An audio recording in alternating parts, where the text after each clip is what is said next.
जय हिंद। हम लोग आज डिस्कस करेंगे तीन छोटी छोटी सेक्शंस के बारे में। सेक्शन है 60, 61 एंड 62 भारतीय नागरिक सुरक्षा संहिता। सेक्शन 60 भारतीय नागरिक सुरक्षा संहिता कहती है कि जब भी पुलिस ऑफिसर के द्वारा किसी व्यक्ति को गिरफ्तार किया जाएगा तो उसे ऐसे नहीं छोड़ा जाएगा, उससे कुछ एक फॉर्मेलिटीज कराई जाएंगी। क्या फॉर्मेलिटी होगी? या तो उसको जो है अपना बॉन्ड भर के देना पड़ेगा, जिसको कहते हैं पर्सनल बॉन्ड, मुचलका जिसको कहते हैं, वो भरना पड़ेगा। और शब्द है, या फिर उसका बेल बॉन्ड भरना पड़ेगा, जमानती लाना पड़ेगा, जमानतनामा भरना पड़ेगा उसका, तभी वो जमानत पे छोड़ा जाएगा। या फिर अगर बॉन्ड नहीं है, बेल बॉन्ड नहीं है, तो उसको स्पेशल ऑर्डर किसी मैजिस्ट्रेट के पास प्रस्तुत करके मैजिस्ट्रेट के आदेश पर उसको रिहा किया जाएगा। इसका मतलब है जब भी किसी व्यक्ति को गिरफ्तार किया जाएगा उसको या तो उससे पुलिस ऑफिसर बॉन्ड भरवाएगा, उसका मुचलका भरवाएगा। अगर मुचलका नहीं भरवाया तो जमानतनामा भरवाएगा, बेल बॉन्ड भरवाएगा। अगर बेल बॉन्ड नहीं भरवाया गया है तो न्यायालय के आदेश पर जो है छोड़ा जाएगा। इन तीन चीजों की फॉर्मेलिटी के बिना जो है किसी अरेस्टेड पर्सन को पुलिस ऑफिसर के द्वारा किसी भी सूरत में छोड़ा नहीं जाएगा। उसके बाद सेक्शन आता है 61 भारतीय नागरिक सुरक्षा संहिता। बहुत ही इंपॉर्टेंट सेक्शन है।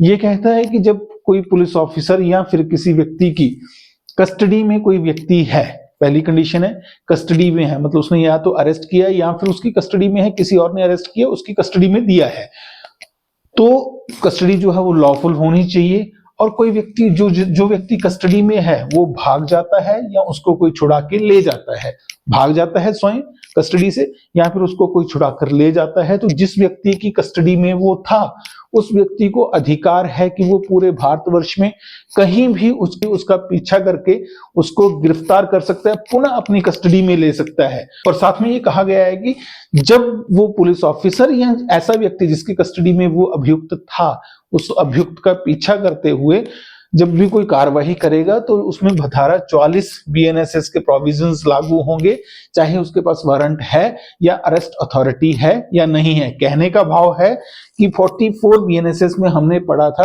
कि कोई पुलिस ऑफिसर या अरेस्टिंग अथॉरिटी किसी अभियुक्त का पीछा करके किसी ऐसे स्थान पर घुस सकती है जहां पर उसके छुपे होने का अंदेशा है, या फिर दरवाजा तोड़कर एंटर कर सकता है उसका पीछा करते हुए अरेस्ट करने के लिए। और अगर पुलिस ऑफिसर को या अरेस्टिंग अथॉरिटी को अंदर कहीं बंद कर दिया है तो वो दरवाजा तोड़ के बाहर निकल भी सकता है, खिड़की तोड़ के बाहर निकल भी सकता है। मतलब 44 जो सेक्शन में पुलिस ऑफिसर या अरेस्टिंग अथॉरिटी के जो अधिकार थे वो यहाँ पर भी लागू होंगे जब वो पूरे भारतवर्ष में कहीं भी उसका पीछा करके उसको अरेस्ट करेगा। यहाँ पर वारंट और ऑथराइजेशन ऑफ अरेस्ट की जरूरत नहीं है, उसकी लॉफुल कस्टडी से भागा है, इतना ही सफिशिएंट है।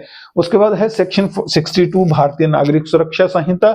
ये सेक्शन कहता है कि जब भी किसी व्यक्ति को गिरफ्तार किया जाएगा तो बीएनएसएस के प्रोविजंस के अकॉर्डिंग अरेस्ट किया जाएगा, या फिर किसी ऐसे कानून की प्रोविजंस के अकॉर्डिंग अरेस्ट किया जाएगा जो स्पेशली अरेस्ट के बारे में बनाए गए हों भारत सरकार के द्वारा। किसी एनएसएस या फिर ऐसे कानून के अलावा किसी और कानून में जो के अंतर्गत जो है किसी व्यक्ति को गिरफ्तार नहीं किया जा सकता। प्रोविजंस जब भी अरेस्ट किसी की जाएगी तो बीएनएसएस के लागू होंगे, या कोई स्पेशल एक्ट है उसमें अरेस्ट के प्रोविजंस है वो लागू होंगे। तो ये था सेक्शन हमारा 60, 61, 62 भारतीय नागरिक सुरक्षा संहिता। 60 हमें बताता है कि किसी व्यक्ति को जब कोई पुलिस ऑफिसर गिरफ्तार करेगा तो या तो पर्सनल बॉन्ड पे रिहा करेगा, जमानतनामे पर रिहा करेगा, या फिर कोर्ट के आदेश पर रिहा करेगा।